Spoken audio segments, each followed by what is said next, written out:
Hola, ¿cómo les va? Bueno, mi nombre es Carlos Braiño.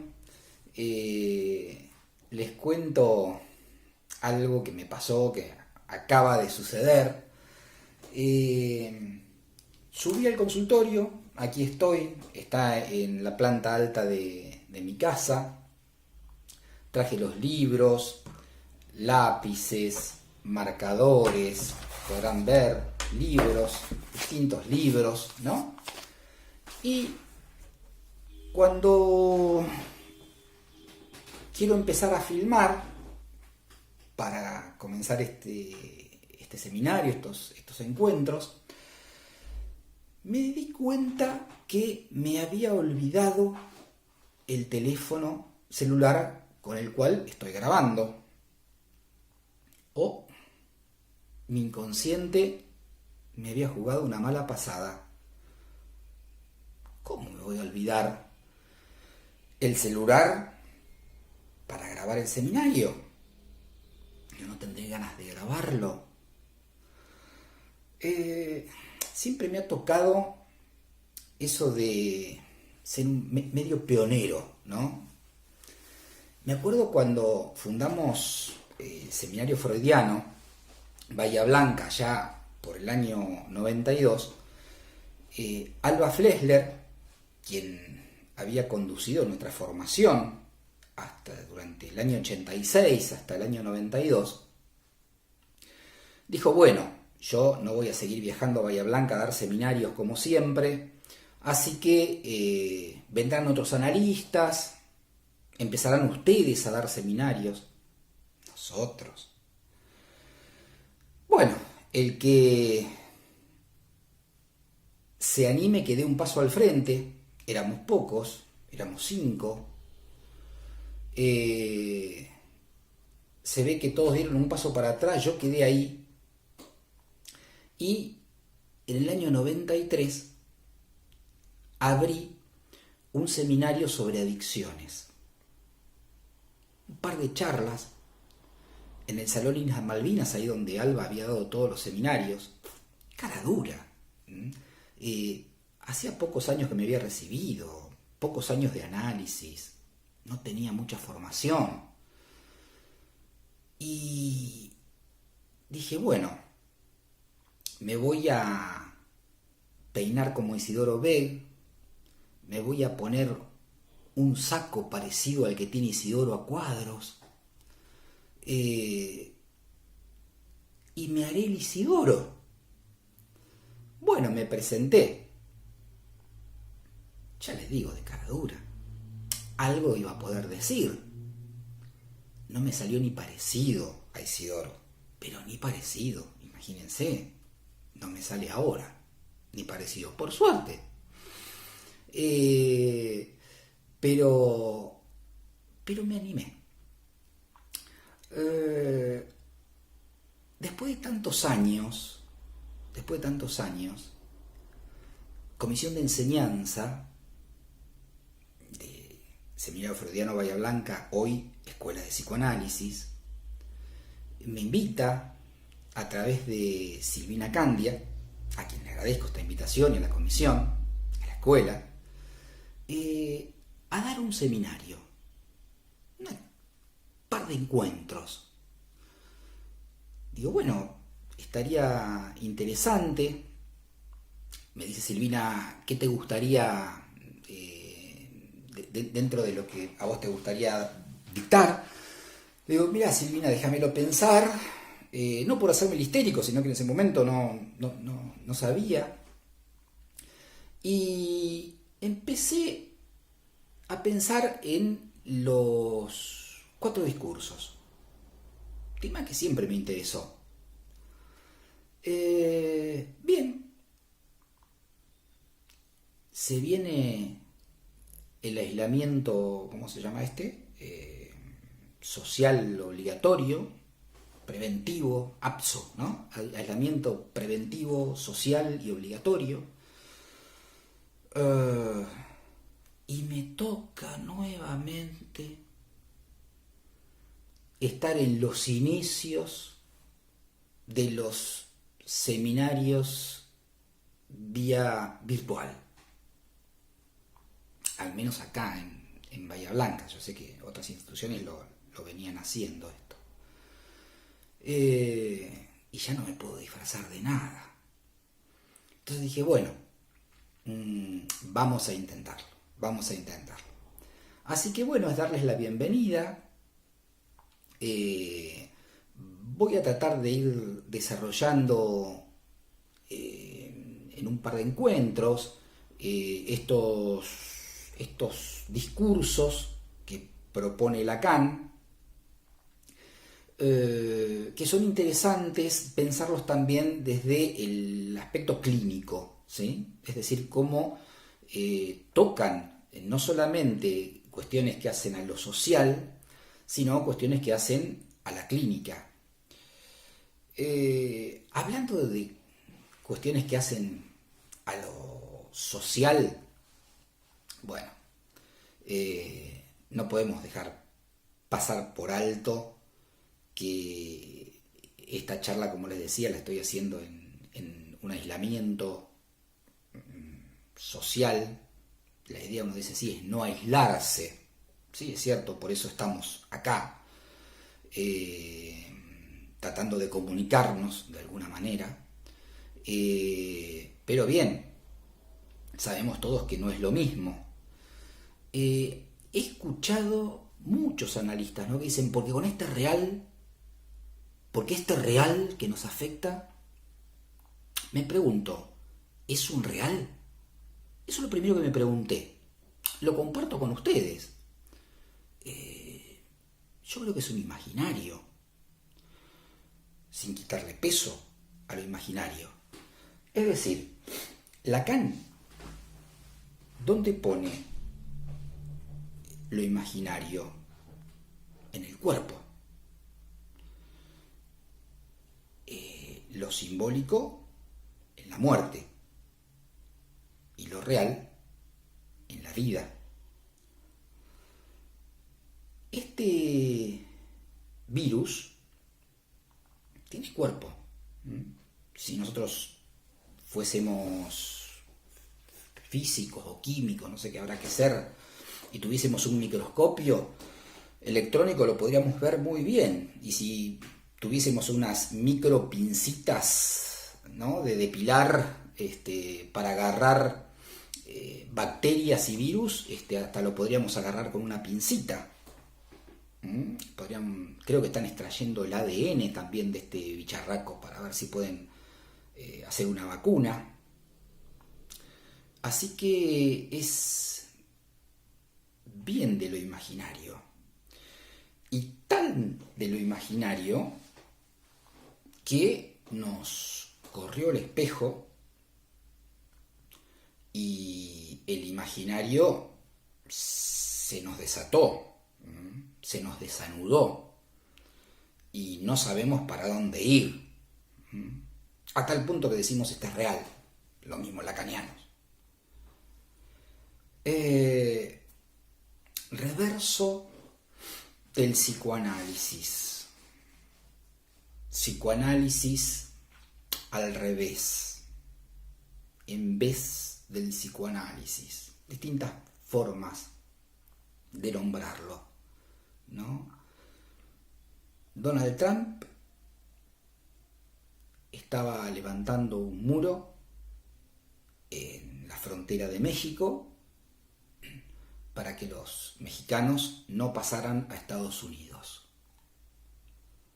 Hoy escuché un chiste. ¿Saben lo que dice? Dice, los mexicanos piden a Donald Trump que apure en levantar el muro para que no los contagie. El chiste y su relación con el inconsciente. Los analistas, ¿cuántas veces hemos dicho, y hago mea culpa, el psicoanálisis vía Skype, vía virtual? Eso no es psicoanálisis, donde no hay presencia real o imaginaria.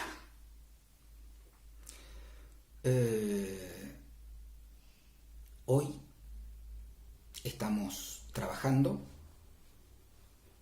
vía virtual. No nos queda otra. Estamos obligados. ¿Sí? Se nos dio vuelta. Como dicen ese dicho, no escupas para arriba porque la ley de la gravedad es implacable. Bueno, muy bien.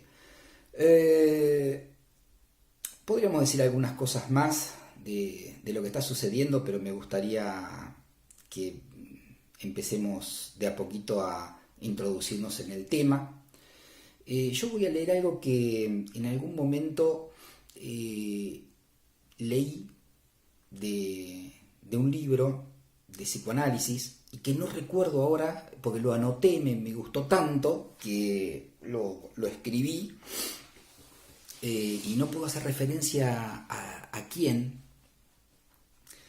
Y estamos justamente en el Día del Perdón del judaísmo, el día de hoy. Estaba hablando con una señora que está muy angustiada. Tenemos una línea telefónica que atiende a personas que están pasando mal. Y bueno, con esta señora, con Olga, estamos hablando todos los días. Ella tiene 83 años, está sola. Y siempre tenemos algo para contarnos, para decirnos, no sentirnos solos. Ella es judía y me dice, bueno, hoy es el día del perdón. Dice, bueno, espero que Dios perdone todo lo que hemos generado, decía ella, ¿no? Y me acordé, cuando Olga me contaba eso, me acordé que tenía anotado esto que les voy a leer. Dice, yo puse algo así, lo escribí un poquito para comentárselos hoy, ¿no? Para eso nos reunimos, para hacer sonar el shofar, para recordar el pacto ya no con Dios, sino al modo spinociano con nuestro deseo. En la tradición judía, el sonido del shofar, que a veces en la Biblia se traduce como el sonido de trompetas, en realidad es el cuerno del carnero que se hace oír en el momento festivo, en el momento en que Dios le va a dar las tablas de la ley a Moisés en el monte Sinaí, o también cuando se va a ungir como rey a David. Es decir, que el shofar resuena cuando se rubrica el pacto. Les decía que allá en el año 92 hice ese pacto con el demonio y me animé. Y salió. Bien nana, salió. Abrió un camino. Lacan decía que el shofar hace vibrar la voz de Dios. Maimónides, ese gran pensador que intentó juntar la tradición judaica con el aristotelismo, como en la tradición cristiana lo hizo Santo Tomás o en la musulmana Averroes, el sonido del shofar es para despertar al creyente. Les decía que tiene que ver con un pacto. Y como les decía también y comentaba este analista cuando escribió esto, que hoy tomo, que al estilo spinociano no es con Dios, pero sí con el deseo. Baruch Spinoza, quien sufre la excomunión de la sinagoga, ¿no? de su organización religiosa.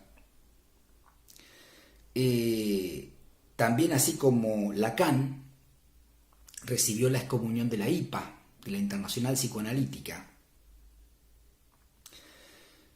Hace una clarísima distinción Spinoza entre la ética y la moral. Dirá que la ética, como teoría de la potencia, abre la vía deseante.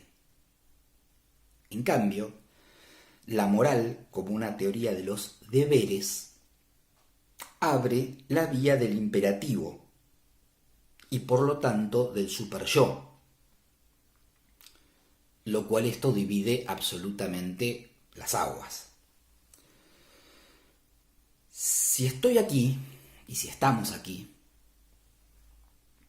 espero que sea porque nos reúne una ética, la afirmación de la potencia del deseo, y no la categoría del imperativo moral. Hagamos sonar el shofar del deseo, abriendo las puertas entonces a esta nueva era virtual.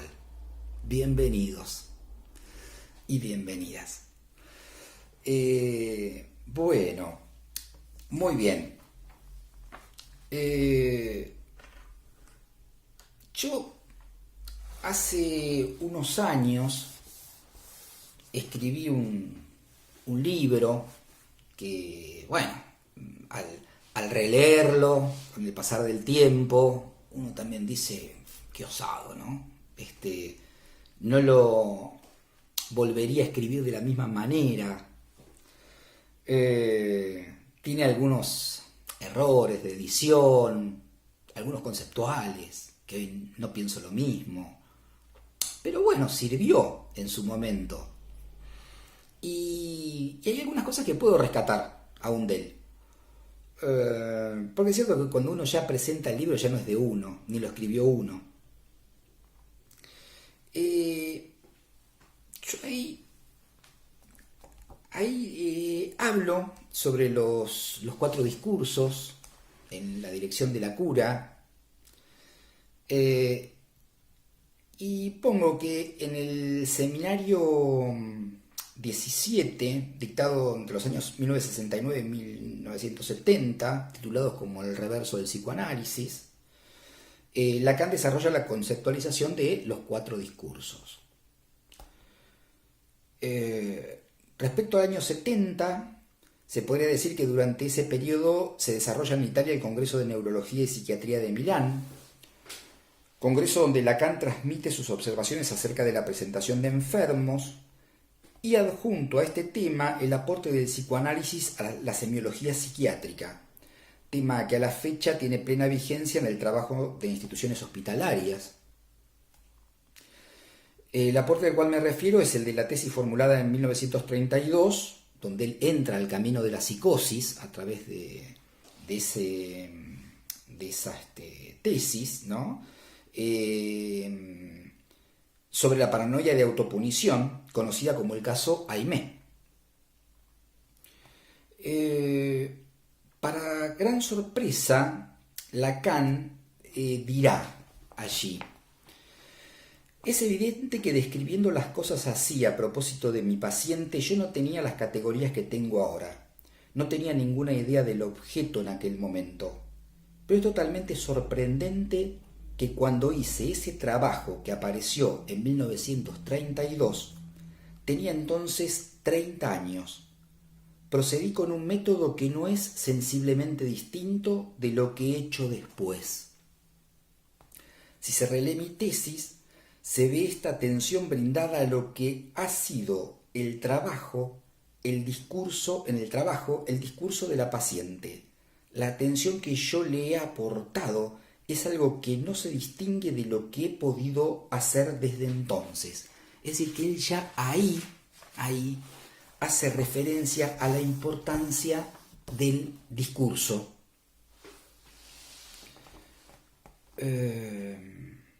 Bien. Quiere decir que el tema de los discursos está ya implicado en los comienzos de su práctica. Los 4 discursos,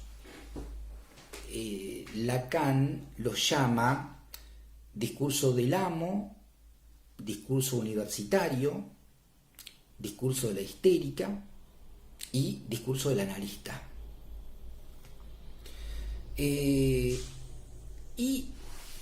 él dice que implican en sí mismos diferentes modos de lazo social.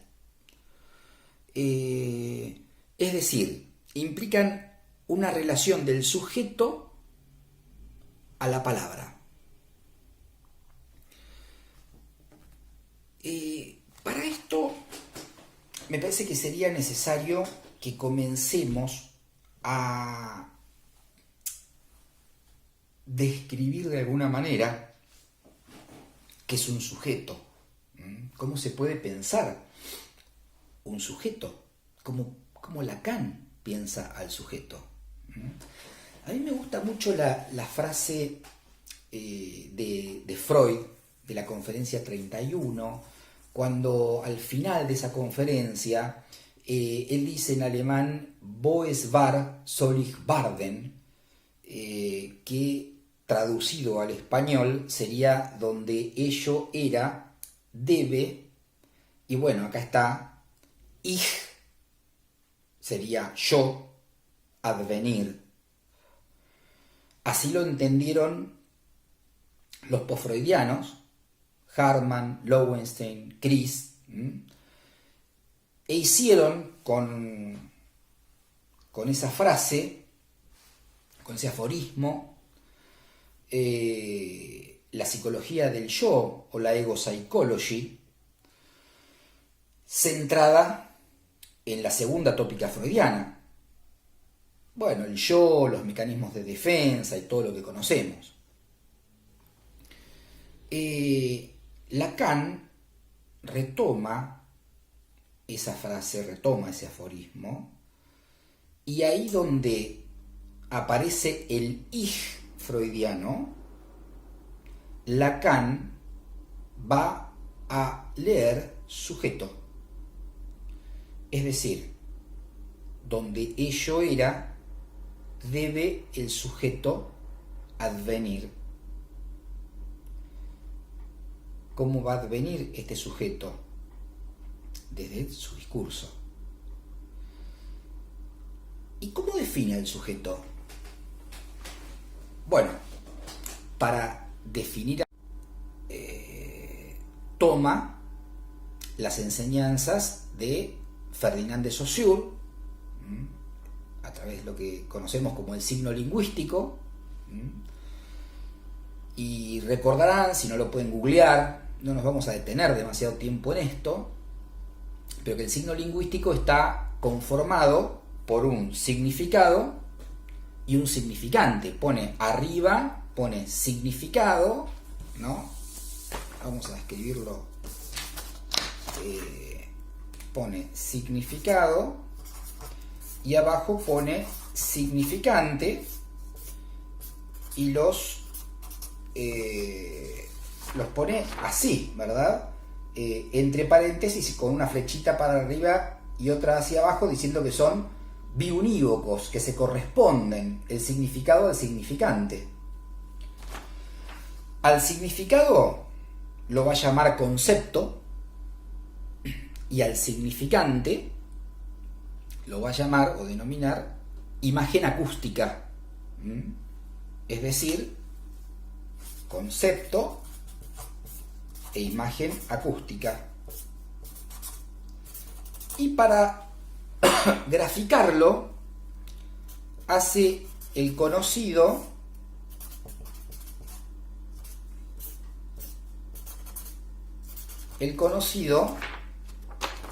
árbol, ¿no? Concepto, imagen acústica, y en el concepto pone este dibujito y la imagen acústica, o sea, el sonido de este dibujito, si hablamos en español, sería árbol, si habláramos en inglés sería tree, ¿no? Entonces, ¿qué dice Saussure?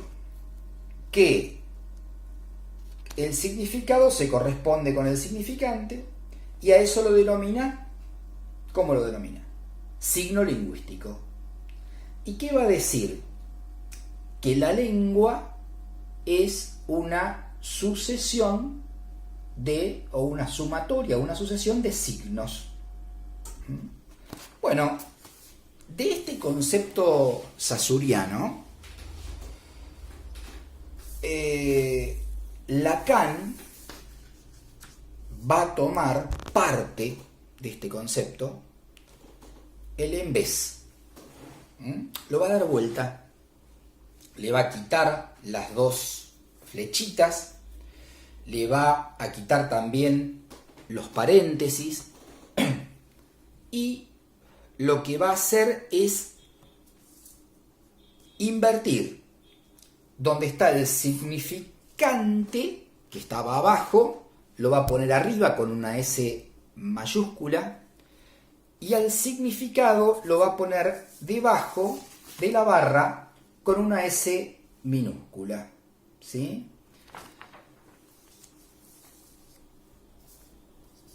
Y va a decir que un significante, se lo digo medio en criollo, yo no soy lingüista, pero va a decir que el significante no corresponde a un solo significado, sino que remite a múltiples significaciones.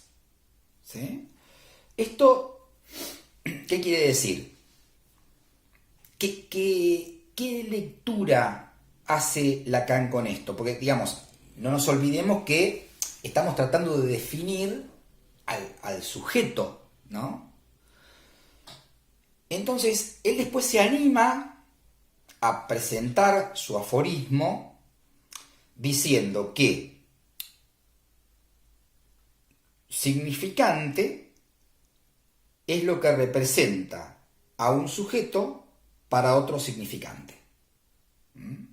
Es decir, define el significante, no define el sujeto, ¿no? El significante es lo que representa el sujeto para otro significante. A mí me gusta hacerlo didáctico y me animo a decir, vamos a definir al sujeto. Y si definiéramos al sujeto, podríamos decir sujeto, no es si es alto, bajo, rubio, morocho, flaco, gordo, sino que sujeto es lo que un significante representa para otro significante. O sea que el sujeto al menos va a necesitar de dos significantes. S1 y S2. Y lo escribe sujeto S1, punto y coma, S2, y podríamos decir SN.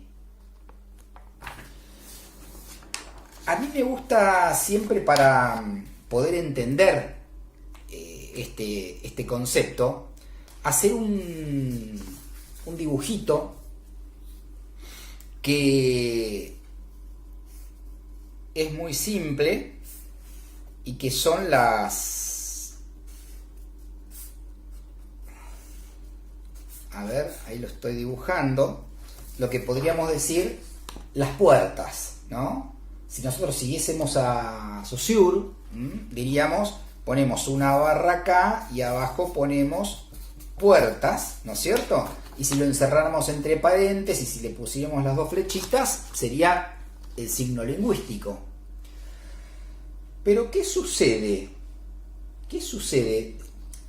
Voy a tratar de que podamos definir al sujeto, desde un ejemplo clínico. ¿Qué sucede si yo a estas puertas, en vez de presentarlas así, las hubiese presentado con que acá dijera, en una de ellas solamente, damas? Ahí lo podemos ver, damas. Ya dejarían de ser puertas. y pasarían a ser baños. Es decir, que para todas las mujeres que están escuchando esta charla, si tuviesen ganas de ir al baño, hacer pipí, damas sería el S1 en presencia, y aunque no diga caballeros, puedo ponerlo, puedo poner acá caballeros, puedo poner acá caballeros, quedaría como un S2 en ausencia. Es decir, que no se va al baño por una cuestión natural. Los perritos, los gatitos no necesitan baños para ir a hacer pichín. Cualquier arbolito les viene bien. Nosotros somos tan complejos por ser sujetos de la cultura, del malestar en la cultura, que necesitamos baños. Los varones que están escuchando esta charla, si tuviesen ganas de ir a hacer pipí, esta puerta de caballeros se les tornaría el S1 en presencia y esta se le tornaría como S2 en ausencia. Por eso entran acá y no acá. Yo siempre doy un ejemplo muy cómico, pero que tiene una relación directa a cómo podemos pensar clínicamente al sujeto. Un amigo un día va a Pavarotti, restaurante, acá en calle Bahía Blanca, calle Belgrano al 400 me parece, 300, 400 por ahí, lo deben conocer. Que tiene su nombre debido a Luciano Pavarotti. Este amigo no sabía nada de ópera ni nada que se le parezca, y me comenta que está en el restaurante y en algún momento le da ganas de hacer pipí. Entonces se levanta, va al baño, le pregunta al mozo dónde queda el baño, al fondo a la derecha como casi todos los baños. Y cuando se aproxima a las puertas, una decía tenores y la otra decía sopranos. Sopranos, tenores. Este no tenía la más pálida idea en qué puerta entrar. Es decir, había desaparecido como sujeto. Las puertas del baño y el arbolito para el animal hubiesen sido lo mismo. Hasta que dice que se animó a patear una de las puertas con un poco de pudor y vio que en una había un migitorio y ahí se metió. Creo que es la mejor manera de poder explicar qué quiere decir que el sujeto es lo que un significante representa para otro significante, en tanto uno presencia y otro en ausencia. Eso implica lo humano. Implica lo que Freud en algún momento nos lo dice de otra manera, en tiempos, y cuando habla en tiempos de constitución subjetiva, más allá del principio del placer, de Fordá. Bien, entonces hablamos que somos sujetos y sujetos afectados entonces por el lenguaje. Somos un cuerpo biológico, ¿sí?, afectado al lenguaje. Entonces, bueno, somos función de la palabra en el campo del lenguaje. Función de la palabra, función y campo del lenguaje y la palabra en psicoanálisis, ¿no? Los escritos de Lacan. Función y campo de la palabra. ¿Cuál es el campo de la palabra, sino, que es el que nos interesa a nosotros, sino el campo del lenguaje? Bueno, muy bien. Entonces empezamos a poder dilucidar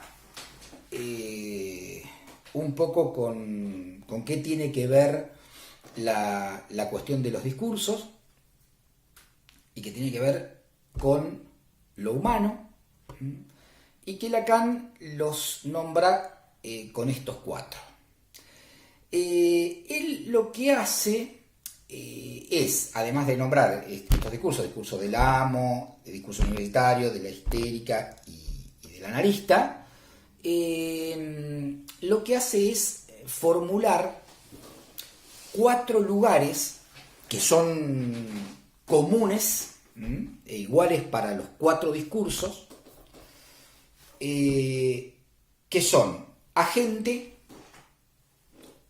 otro, producción y verdad, ¿sí? Así los distribuye, ¿sí? Es decir, agente, otro, producción y verdad. Estos son los 4 lugares, ¿sí? Agente, otro, producción y verdad.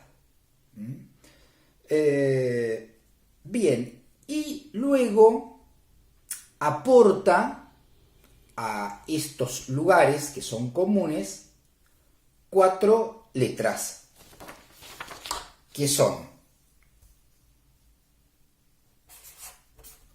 S tachado, S1, S2 y A. ¿Sí? S tachado, S1, S2 y A. A mí me gusta decir S tachado, porque en francés es barré, que no es barré, barrar, es tachar. Así que, bien traducido al español, sería sujeto tachado. Tachado por el lenguaje. Dividido entre lo que dice en tanto consciente y lo que sabe en tanto inconsciente. Porque este sujeto al que nos referimos, que es sujeto constituido entre un significante y otro significante, al menos 2 significantes que lo representan, ¿no es cierto? Pero ¿qué hace Lacan cuando decíamos Boes var solis varden? ¿A qué se refiere con darle importancia, prioridad al sujeto y no al yo? A que vuelve a la primer tópica freudiana, ¿sí? Aquella tópica de justamente que los posfreudianos se habían olvidado, la habían dejado, digamos, guardada adentro del cajón de los escritorios de sus consultorios y la habían cerrado con llave. Y esa primer tópica freudiana no era para dejarla olvidada, porque ¿qué dice Freud? ¿Qué nombra en la primer tópica? El inconsciente. ¿Se puede pensar el psicoanálisis sin pensar el inconsciente? ¿Podemos hacer psicoanálisis sin pensar el inconsciente? Yo les decía, a ver, para empezar a hablar hoy acá, empecé diciéndoles de mi fallido, de mi olvido, ¿sí? Es decir, me traicionó el inconsciente, hizo resistencia, ¿sí? Estamos viviendo una pandemia, estamos viviendo realmente una situación de guerra, una situación de aislamiento, una situación traumática, ¿sí?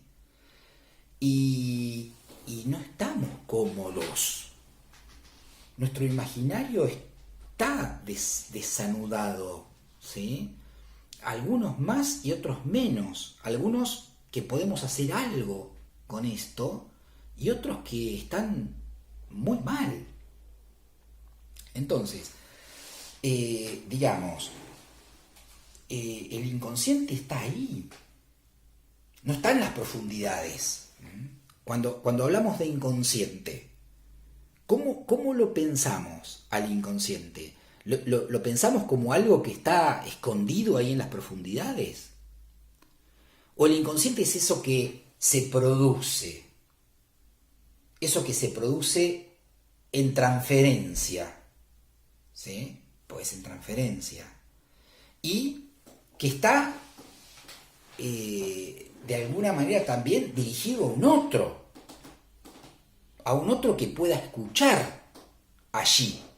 Los analistas, bueno, atravesamos un análisis, terminamos nuestro análisis y estamos advertidos del inconsciente. Pero no todo el mundo atravesó un análisis y está advertido del inconsciente. O qué le quiere decir el inconsciente. Igualmente no hay garantía por más final de análisis que haya, ¿sí? Si no, nos tendríamos que creer que el final de análisis es un ideal a alcanzar. Nada más lejano de poder pensar un fin de análisis como un ideal a alcanzar. Uno solamente se advierte de que es castrado, que lo habita la falta, y que el fantasma le juega una pasada por la cual, bueno, uno no quiere redundar, porque ya cayó varias veces. Entonces decimos, bueno, ¿cómo pensar el psicoanálisis sin pensar en el concepto de inconsciente? Ese que se produce en transferencia y que le dice algo para que ese algo en la transferencia sea interpretado. ¿Y cómo lo hace? ¿A través de qué? A través del discurso, ¿sí? Por eso les leía hoy que es un modo de lazo social. Y que todo discurso implica un ordenamiento del lenguaje. Y un ordenamiento que nos remite a la ley, es decir, a una ley que le impone al lenguaje ordenarse en discurso, ¿sí? Cuando decíamos esto de los baños, de pronto, ¿no? Decíamos, bueno, damas caballeros, ley de segregación urinaria, los nenes por acá, las nenas por allá, ¿sí? Decimos, bueno, ¿qué implica eso? Implica ley. El lenguaje, ser sujeto del lenguaje implica estar atravesado por la ley. Complejo de castración, ¿se acuerdan Freud? Complejo de castración, complejo de Edipo, ¿sí? El falo como ordenador, lo retoma Lacan, Seminario 4, Seminario 5, se cansa, ¿no? de decirlo. Bien. Así que esa ley que le impone al lenguaje ordenarse en discurso, que como les decía, está formado por 4 lugares fijos, agente otro, producción verdad, y 4 elementos que son S tachado, S1, S2 y A. Bien.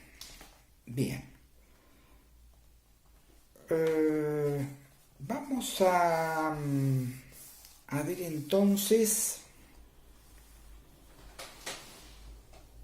respecto a a estos discursos, cómo estos cuatro elementos van a ir girando como si fueran las agujas de un reloj, y en función de esas variaciones, de cómo van girando, ¿sí?, se van constituyendo un discurso u otro. Bueno, el primer discurso que voy a escribir, por el cual vamos a arrancar, ¿sí?, es el discurso del amo, que se escribe de esta manera: S1, S2, A, S tachado, ¿sí? S1, S2, A y S tachado. Sería agente, S1, otro, S2, A, S tachado, sería lugar de la verdad, ¿no? El discurso del amo, contra todo tipo de intuición que parezca, no es el discurso, podríamos decir, de los poderosos, del poder. Puede relacionarse si se quiere, pero más que nada el discurso del amo es el discurso del inconsciente. No me refiero al inconsciente pensado como estructura, sino al inconsciente como puesta en acto, ¿sí? El inconsciente se impone. A ver, yo no me quise olvidar el teléfono celular para grabar.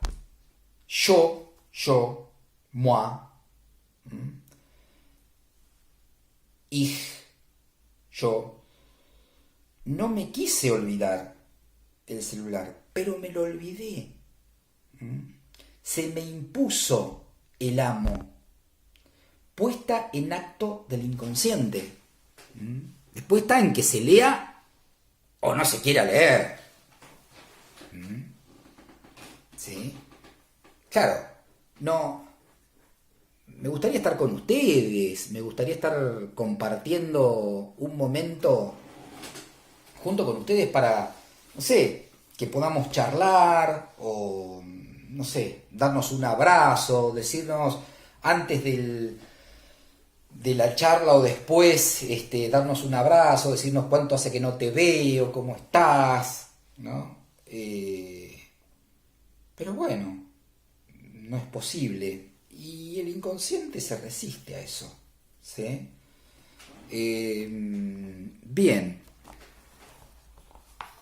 Como decía, el agente es el lugar dominante. El lugar de la gente en el discurso es el lugar dominante. Y en el discurso del amo, el agente es el significante unario S1 como significante amo que pone a trabajar al saber inconsciente. ¿Sí? Es decir, ese significante amo que se me impuso, se dirigió a un otro, ¿sí?, que puso a trabajar mi saber inconsciente. A ver, ¿por qué te olvidaste el celular? Cuando había subido los libros, los lápices, los papeles, ya preparado, cambiadito, me afeité antes de... Cuando nos referimos a unario, esto implica el uno de la unidad diferencial, no el uno totalizante. El uno que hace maja totalizadora, ese no, sino que lo unario es la marca diferencial del goce, y esa marca, ese trazo de goce, es la que pondrá a trabajar al S2, otro significante. Es decir, el S2 significa, otro significante como saber inconsciente, sobre ese goce que nos habita.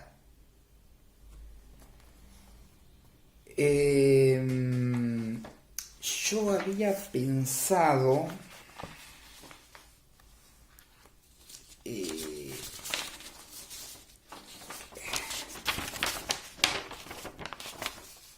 en un caso clínico, ¿no? Donde aparece de alguna manera jugado este discurso amo.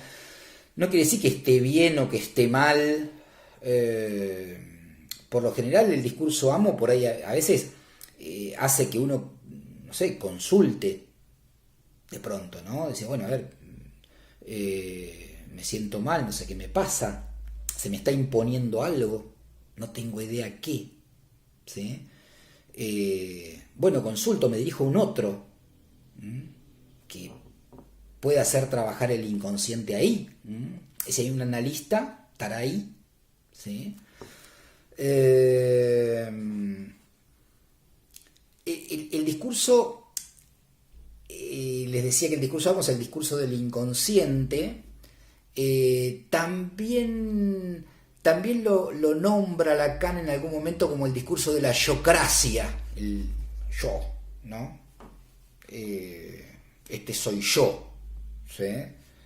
Que me impongo. Pero a mí me gusta más ubicarlo por el lado del amo como el inconsciente que se pone en acto, ¿sí? Y vamos a verlo en un pequeño recorte, que es de Gonzalo. En el lugar de la gente, a Gonzalo se le impone un amo que él lo relata como que padece de eyaculación precoz. Él empieza a tener esta problemática sexual,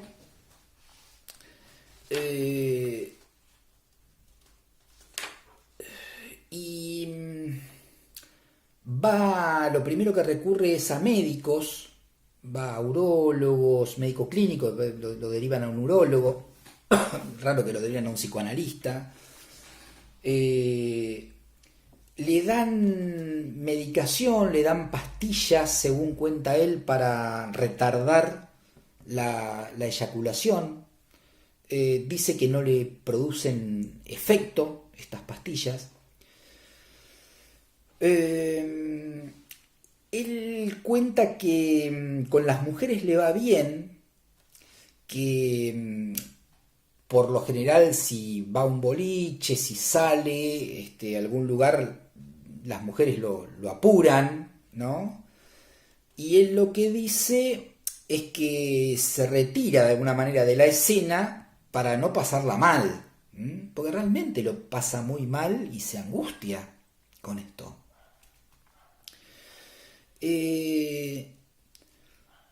Acá vemos como eso que se impone, cómo se dirige a un otro, se confronta con otro significante, en el momento que empieza a asociar y comenta que hace 10 años, no lo dice esto en las primeras consultas, ¿no? Esto lleva un tiempo de entrevistas, hasta que surge, comentando en un momento de mucha angustia, que hace 10 años muere su hermano en un accidente, que iban en una camioneta que él manejaba sin cinturón de seguridad, que iban a alta velocidad, que llegaron a una curva que él no puede frenar, que la camioneta vuelca el hermano es despedido y muere en el acto. En el acto.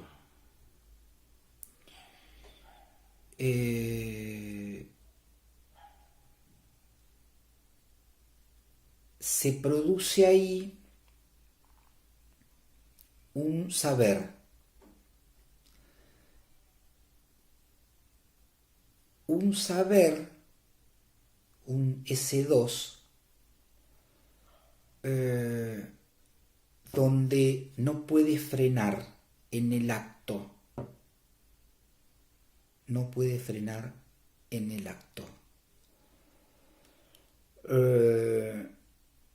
Un saber que está, que produce un plus de gozar. Acuérdense que en el piso inferior, abajo de ese saber inconsciente, está el A como un plus de gozar en lugar de la producción. Que a su vez se dirige al lugar de la verdad, apareciendo en el lugar de la verdad un sujeto dividido, un sujeto tachado entre lo que dice, que le pasa, eyaculación precoz cuando conoce a alguna mujer y tiene que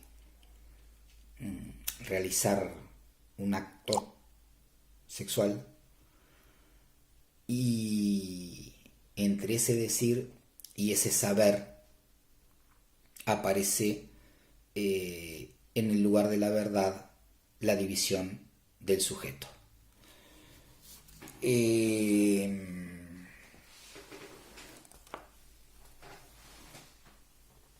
Bien, hablaba hace un rato que ante ese rasgo unario, es decir, esa marca de goce, ese uno, esa marca de goce, eyaculación precoz. Bien.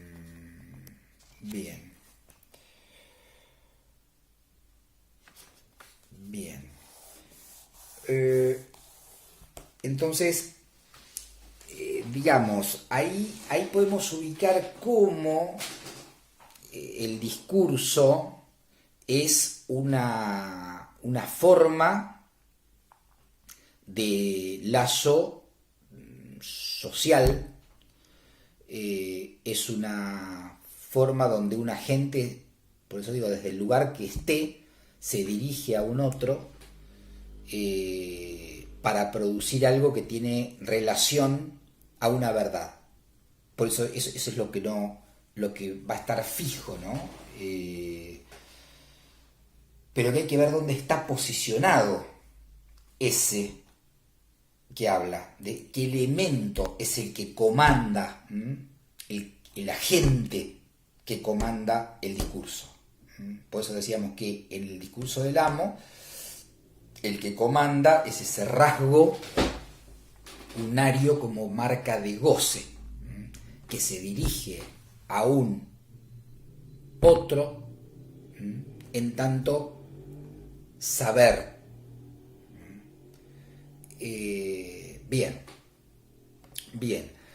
Ahí tenemos ubicado entonces el discurso del amo. Vamos a dejar en este discurso hoy y vamos a continuar con lo que es el discurso universitario, que lo vamos a ver la próxima, para que podamos ir ubicando, bueno, justamente cómo van rotando estos discursos y cómo él va cambiando ahí el tiempo lógico, porque digamos estos discursos en un análisis se van produciendo constantemente. Gracias.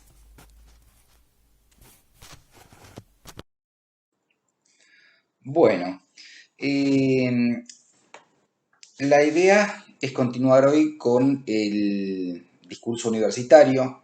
Estuvimos ya haciendo un recorrido, una introducción a lo que es el sujeto, cómo el sujeto se constituye a partir del lenguaje. También recorrimos, bueno, estos cuatro lugares y estos cuatro elementos que componen y que conforman el discurso, lugares que habíamos dicho que son fijos y elementos que van rotando, ¿sí? En cada uno de los discursos. A mí me gustaría hacer, eh, dar una vuelta más antes de desarrollar el discurso universitario, dar una vuelta más. Bueno, cuando nosotros decimos en estos lugares, decimos arriba a la izquierda, ¿no? Arriba a la izquierda es el lugar, decíamos, de la gente, ¿m? El lugar donde el discurso se ordena. Lacan luego va a agregar que es el lugar desde donde el discurso se emite. ¿M? Llamará dominante a eso que le sirve para nombrar los discursos, ¿sí?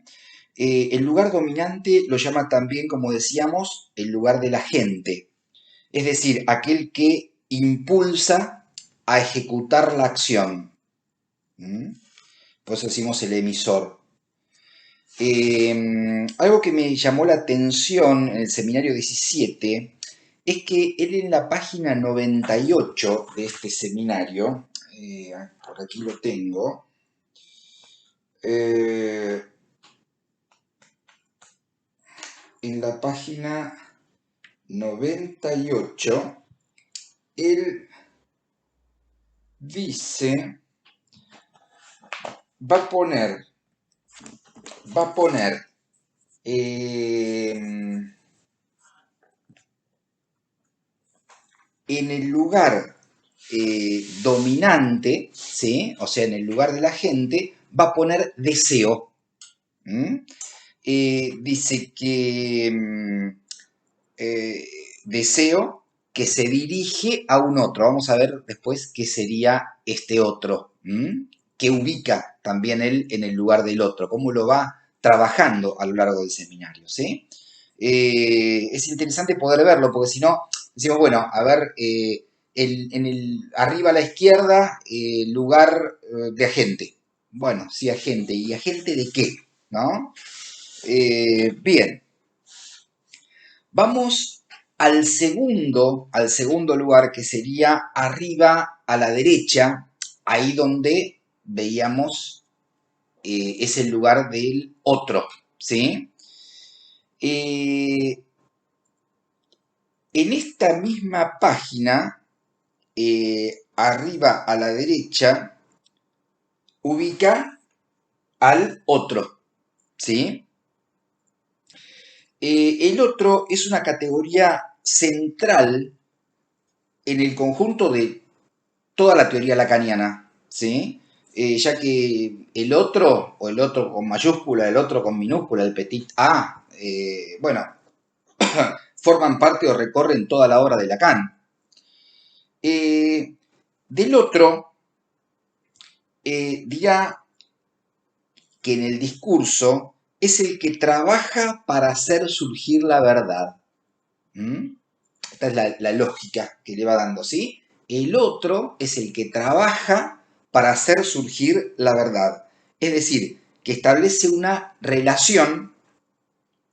Lo podemos apreciar, por ejemplo, en la página 110.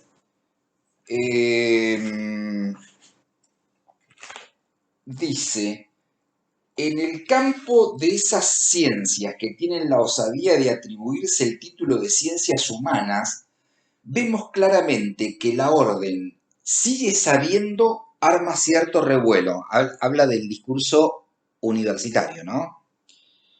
En efecto, como en todos los otros cuadraditos o esquemas de cuatro patas, siempre es este de aquí, el de arriba a la derecha, el que trabaja y para hacer surgir la verdad, ¿m? Ya que este es el sentido del trabajo. El que ocupa este lugar en el discurso del amo es el esclavo. En el discurso de la ciencia es el A estudiante. Pues pone en el discurso universitario, ¿no? En el lugar de arriba a la derecha está el A estudiante. Lo nombra Lacan. Así que ya vamos viendo entonces cómo acá hay algo interesante, ¿no? Porque para Descartes sería pienso, mientras que para Marx sería trabajo, ¿sí? Acá Lacan se basa en Marx, un deseo que se dirige a un otro que está en el lugar de un trabajo para producir una verdad. No es el pienso cartesiano. ¿Sí? Bien, es una inferencia mía, pero digo, leyendo a Descartes y leyendo a Marx, digo, acá se basa Lacan en el trabajo de Marx, ¿no? Tiene una influencia muy grande de Althusser, Lacan, amigo de Althusser, quien, bueno, le transmite obviamente toda la filosofía marxista, ¿verdad? Así como Koyev lo forma en lo que es Hegel. Bien, eh, otra referencia que encontré respecto al lugar de arriba a la derecha está en la página 192, ¿no? Dice, ¿qué sucede con el discurso universitario? En ninguna otra parte puede haber alguna oportunidad de que la cosa funcione un poco. ¿Cómo? Me reservo esta indicación para más adelante, ya que como pueden ver voy despacio. Pero ya puedo decirles que en el nivel del discurso universitario, el objeto A viene a parar a un lugar que está en juego cada vez que esto se mueve, el de la explotación más o menos tolerable. Entonces dice, allí se refiere al trabajo, ¿sí? Como la explotación más o menos tolerable. Esto lo entiendo como que sea el discurso que sea, quien ocupe este lugar de arriba a la derecha, trabajará para quien se encuentre en el lugar de agente. Es decir, trabajará para que se encuentre, para el que se encuentre en el lugar dominante, ¿sí? En cualquiera de los discursos. Debemos tener en cuenta que la gente siempre es aquel a quien se hace actuar. Esto es importante para entender que la gente no es agente de su acción en el discurso, sino más bien acciona por la agencia del otro. El agente es aquel a quien se hace actuar, decía, ¿verdad? Esto lo saca del Capital de Marx también, ¿no? Marx dirá que el capitalista es agenciado por el capital. Bien, por eso siempre digo que no se puede leer a Lacan sin Freud, obviamente, pero tampoco lo podemos leer sin Marx, sin Hegel. Son indispensables en su teorización, ¿sí? En sus aportes. Bien, abajo a la izquierda, ¿sí? Es el lugar de la verdad. ¿Sí? Vamos a ver si tenemos alguna referencia donde Lacan dice en la página 58 del seminario 17, ¿no? Dice, solo que la verdad no es fácilmente accesible, tampoco en nuestro contexto, como ciertos pájaros de los que me hablan cuando era pequeño, perdón, como ciertos pájaros de los que me hablaban cuando era pequeño. Solo se la puede atrapar poniéndole sal en la cola, ¿sí? Eh, Parece que esta verdad no es tan aprehensible. Para la ciencia la verdad posee una condición de adecuación material, ¿sí? Es decir, una expresión bicondicional, como sería en Saussure, el significado con el significante. Por ejemplo, Kennedy fue asesinado. Es verdadero y solo si Kennedy fue asesinado. Es decir, que el hecho debe ser contrastado con la experiencia. Y de acá se desprenden todas las ciencias humanas, se desprende la psicología, se desprende la... Bueno, imaginemos todo lo que es el cognitivismo, imaginemos todo lo que es... a ver, salgamos del terreno de, sí, las psicoterapias, pero salgamos del campo psi y pensemos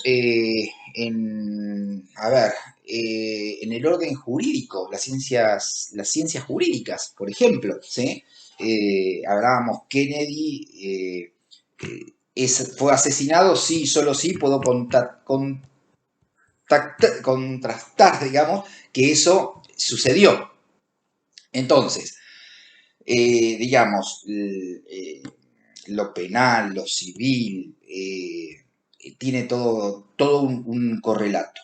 La ciencia. Es decir, que el hecho debe ser contrastado con la experiencia. Alejado de lo que es la verdad para el psicoanálisis, ¿verdad? Hablando de verdad.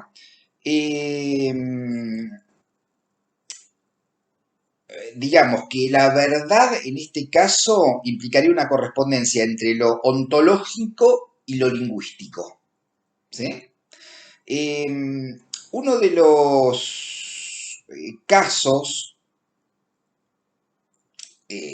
al cual podemos hacer referencia es al texto de Los sesos frescos de Ernest Cris, que Lacan trabaja en la dirección de la cura, en sus escritos, cuando Ernest Cris está, digamos, analizando a un paciente y el paciente, cada vez que sale del consultorio, comete un acting out, y este acting out es pasar por un restaurante que queda cerca del consultorio de su analista y pedir como menú sesos frescos. Lacan dice que el acting out está dirigido al analista, ¿sí? Que erró allí el blanco, que erró en la interpretación. Entonces, lo que le pasaba al paciente es que creía que era plagiario, ¿sí? Es decir, que robaba ideas, que él eh, escribía y lo que escribía era robado. Entonces, Ernest Cris se encarga, en ese momento no había Google como ahora, de ir a la biblioteca, leer sus escritos, ir a la biblioteca y ver si encontraba, a ver si realmente había plagiado o no había plagiado, por lo cual dice, mire, usted en realidad no plagió nada, ¿sí? Y ahí aparece el acting out. Y Lacan lo que dice es que lo que le está diciendo con el acting out es que refresque su memoria, que refresque su cesera, que le está errando en lo que piensa como intervención analítica, dado que no se trata de comprobar, como decíamos, que lo ontológico y lo lingüístico correspondan para el psicoanálisis, ¿sí? Que lo que pensaba este analista Ernest Cris, y todo lo que se desprende de la ego psychology, ¿sí? De la psicología del yo. Entonces le dice, en realidad, lo que se tendría que haber interpretado es que este paciente no se autorizaba a tener ideas propias. La interpretación tendría que haber apuntado a eso, a por qué no se autorizaba a tener sus propias ideas y publicarlas. No si había plagiado o no y contrastarlo con la realidad, con si era cierto o no en la realidad. Bien, por eso decimos que abajo a la izquierda está esta verdad que para el psicoanálisis no es la verdad lo mismo que es para la ciencia. ¿Sí? Lacan, por el contrario, dirá que el efecto de verdad no es más que una caída de saber. Esta caída es lo que hace producción. Leamos también pérdida. Es decir, que esta verdad va a producir una caída de saber que en el lugar de la producción aparecerá una pérdida, que puede ser de sentido, por ejemplo, ¿sí? Depende en qué discurso estemos. También va a decir que la verdad está escondida y que la verdad está ligada a una insistencia. Estas son cuestiones que define Lacan respecto a la verdad. Y lo que se ajusta más al concepto de discurso, dice, la verdad no puede decirse por completo, porque más allá de este decir, no hay mucho. Otra definición será, la verdad es la impotencia, entendiendo por potencia el logro inalcanzable que se propone la ciencia. ¿Sí? Si el logro va a ser encontrar la verdad y nada más que la verdad, pues ahí aparece la impotencia de poder decirla en el discurso. Bien, y decimos que abajo a la derecha está el lugar, como decíamos, de la pérdida. Es decir, que tendríamos que leer que el agente, que es el deseo, se dirige a un otro, que es el que hace trabajar a ese agente, a ese deseo, que está en relación a una verdad y que va a producir una pérdida. Esa sería la lógica de estos lugares, ¿sí?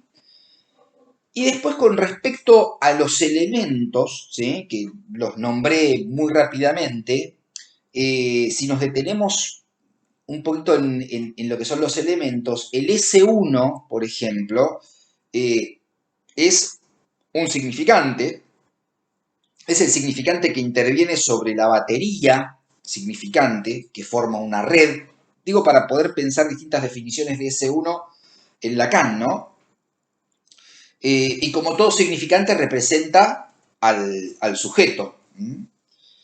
El S2 es la batería que forma una red sobre la que interviene el S1. S1, S2 son dos unidades, pero no son independientes una de otra, sino que son dos unidades que forman una cadena. S1, S2, Sn. Al menos dos, uno en presencia, otro en ausencia. Lo que veíamos hoy con el tema del ejemplo de los baños, cuando describíamos al sujeto. Sujeto tachado implica sujeto escindido entre lo que dice y lo que sabe, entre lo consciente y lo inconsciente. Este sujeto que recupera Lacan de el olvido al que lo había condenado el posfreudismo, y Lacan lo reflota del olvido, tomando la primer tópica freudiana, ¿no? Consciente e inconsciente, eh, y, y justamente es una unidad que posee partes para Freud que son consciente e inconsciente. Y el objeto A, en los seminarios de, de un otro al otro, el seminario 16, el anterior a este, que trabaja sobre el tema de los discursos, ¿no? Y el seminario 17, Lacan coloca al objeto A en relación a la plusvalía, ¿sí? Hay una referencia, si mal no recuerdo, en la página 100, no me acuerdo si era, eh, donde él, no me acuerdo ahora. Bueno, hay varias referencias donde Lacan hace, a ver, tiene que estar por acá, ¿eh? Dice acá, en la página 18, pues bien, incluso esto tal vez es eso de lo que hay que pagar. Por eso el año pasado les dije que en Marx se reconoce que este A de aquí funciona en el nivel que se articula, en el discurso analítico, y no en otro, como plus de goce. Esto es lo que Marx descubre como lo que es realmente la plusvalía. Hay otras referencias que hace también a Marx. Sí, no me quiero detener mucho tiempo en esto, en los lugares donde va haciendo eh, esta referencia. El discurso del amo, en la página 84, tenía que imponerse ante esto, pero al mismo tiempo, al entrar en el mecanismo de su aserción repetida, tuvo que captar la pérdida por su propia entrada en el discurso y, por decirlo de una vez, ver surgir ese objeto A que hemos señalado como plus de goce. Bueno, y hay otras referencias, ¿sí? Entonces, acá, en este seminario del otro al otro y en este seminario del reverso del psicoanálisis, el objeto A va a estar en relación a la plusvalía y al plus de gozar, ¿sí? Respecto a la formalización, Lacan nombra el objeto A con una letra. En términos lingüísticos es un intento de vaciamiento del significado, ¿sí? Eh, lo que tenemos que ubicar es el concepto de satisfacción acá. Así como el marxismo plantea el problema del capitalismo y descubre en la plusvalía, digamos, y descubre en la plusvalía la condición estructural de la economía, ¿sí? Porque, digamos, para Marx, la plusvalía es la condición estructural de la economía en el capital. El psicoanálisis plantea el goce, y encuentra en el plus de goce el fundamento para pensar una economía libidinal, si lo queremos pensar, ¿no? Ahí estaría la relación en la cual, bueno, toma Lacan el concepto de plusvalía en Marx. Lacan dirá que en el Parlet los medios de producción son las pulsiones, oral, anal, mirada, voz, escópica, invocante. Esas pulsiones suponen un sujeto de la satisfacción. Esa satisfacción es parcial, es recortada, ya lo plantea Freud. No existe una pulsión genital globalizada, como no existe la satisfacción del capital. Así como la verdad del capitalismo es el proletariado, para Marx, la verdad del sujeto, para Freud y para Lacan, ¿cuál va a ser? La castración, ¿no? Así como la plusvalía, decimos, es la verdad del capital, el plus de goce, ¿qué va a ser? La verdad del síntoma. Eh, ahí es donde se va a centrar la política del psicoanálisis, ¿sí? En ese plus de gozar que denuncia el síntoma. Por eso Lacan dice, el síntoma es la política del psicoanálisis es el síntoma. Lacan toma de Marx este concepto en tanto advierte que el plus de goce es la plusvalía que le extrae el lenguaje al ser hablante. El plus de goce es la plusvalía que le extrae el lenguaje al ser hablante. Ser hablante implica, por tanto, un goce pulsional. Entonces, como vemos, el psicoanálisis no se va a dedicar a hacer triunfar a la verdad, pero sí va a ir en la búsqueda de un saber en el lugar de la verdad, ¿sí? De un saber que va a repetir una pérdida, acordémonos.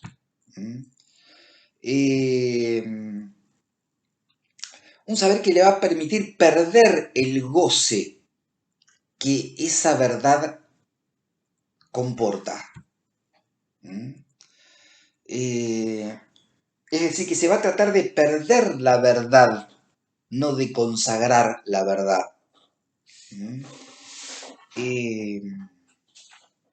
Es decir, que mentira y verdad se juegan en el lazo social con el otro. Se juegan en los discursos.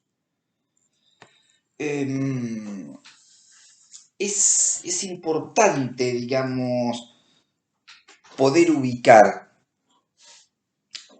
estas cuestiones para poder pensar no solamente los discursos, sino para que podamos pensar la clínica, ¿sí? Y para que podamos pensar, les diría, más allá de la clínica, ¿sí? Para que podamos pensar las instituciones, ¿sí? Vamos a trabajar, cuando trabajemos el discurso universitario, ahí como subsidiario del discurso amo, vamos a trabajar cómo las estructuras de poder burocratizan las instituciones, ¿sí? Las aplanan. Y cómo el poder, vamos a tratar de trabajar un poco, no me quiero extender mucho, pero bueno, intentar algo mínimo de Foucault, y cómo él, bueno, en Vigilar y Castigar, hace referencia a estas estructuras de poder. Tampoco se podría pensar el seminario 17 sin Foucault.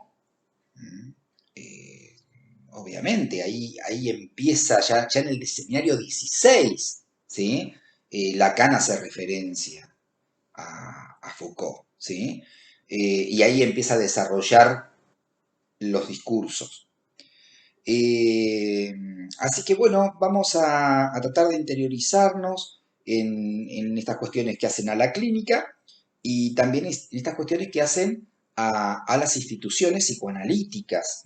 Sí, ¿no? Me refiero a las instituciones psicoanalíticas y cómo, eh, bueno, pueden caer en estos atolladeros, ¿no? de poder que terminan generando, bueno, una baja en la producción. Cuando se empiezan a ejercer liderazgos, ¿sí? o se empiezan a otorgar medallas. Eh, Vamos a desarrollar también un poquito lo que es eh, lo que trabaja Freud como iglesia y ejército, y bueno, y lo que son las universidades, ¿sí? Bien, los reconocimientos, ¿m? Porque una cosa son los reconocimientos que alguien puede pedir en la iglesia o en el ejército o en la universidad, y otra cosa son de qué reconocimiento estamos hablando eh, en una institución psicoanalítica. ¿M?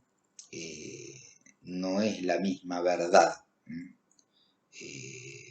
Ni la misma producción. Entonces, bueno, eso también es interesante poder plantearlo, ¿no? Yo al ejército le pido reconocimiento. ¿M? Como integrante del ejército, soy integrante del ejército, pido reconocimiento la valentía en la batalla o en una institución psicoanalítica, no. Al menos es lo que yo pienso. Bueno, vamos a dejar un poquito entonces planteado esto para continuar con el discurso universitario.